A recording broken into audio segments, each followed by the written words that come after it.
जैसे जैसे साल अपने अंत की ओर बढ़ता है, यह देखना आसान हो जाता है कि आपके पैसों के साथ क्या अच्छा हुआ और किन चीजों ने आपको तनाव दिया। नई साल के बेहतर होने का इंतजार करने के बजाय आप अब भी कुछ आसान कदम उठा सकते हैं ताकि तैयारी कर सकें। 2026 शुरू होने से पहले थोड़ी सी योजना आपको आने वाले महीनों के लिए अधिक संगठित, अधिक सुरक्षित और अधिक आत्मविश्वासी महसूस करा सकती है। पहला, अपने 2025 के मुख्य पैसों के आंकड़े सूचीबद्ध करें। शुरुआत करें अपने साल भर की अनुमानित कुल आय, अपने मुख्य मासिक खर्चों और आपने कितना बचत या निवेश किया, इसे लिखकर।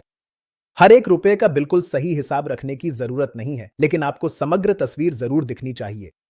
इन आंकड़ों को जानने से आपको समझने में मदद मिलती है कि क्या आप अपनी आय के भीतर रहकर खर्च कर रहे हैं, पैसा कहां अटक रहा है और 2026 में सुधार की कितनी गुंजाइश है।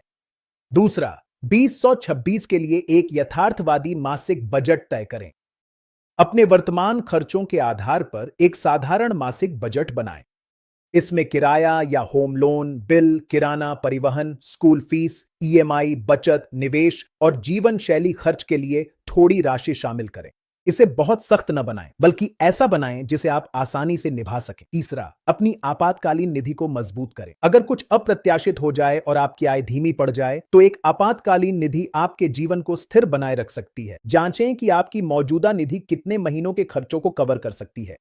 अगर यह 3 से 6 महीनों से कम है, तो तय करें कि जनवरी से हर महीने आप इसमें कितनी राशि जोड़ेंगे। यह एक कदम 2026 के लिए आपकी बहुत सी चिंताओं को कम कर सकता है। चौथा, अपनी बीमा सुरक्षा की समीक्षा करें। अपना स्वास्थ्य बीमा और जीवन बीमा देखें।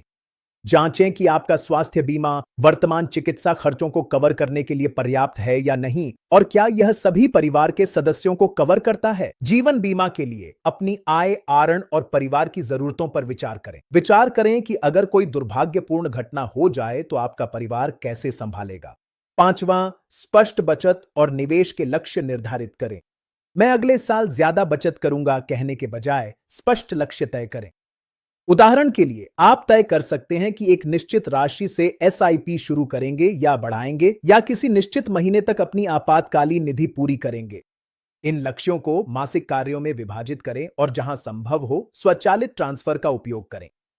इस तरह व्यस्त महीनों में भी प्रगति जारी रहती है। छठा, छोटी छोटी पैसों की आदतों को सुधारें। 2 या 3 ऐसी छोटी आदतों की पहचान करें जिन्होंने 2025 में आपके पैसों को प्रभावित किया, जैसे बार बार खाना मंगवाना, बिना सोचे समझे ऑनलाइन खरीदारी करना या बिना इस्तेमाल की गई सब्सक्रिप्शन। 2026 के लिए इनमें से हर एक के लिए एक सरल नियम तय करें, जैसे मासिक सीमा या निश्चित बार की संख्या।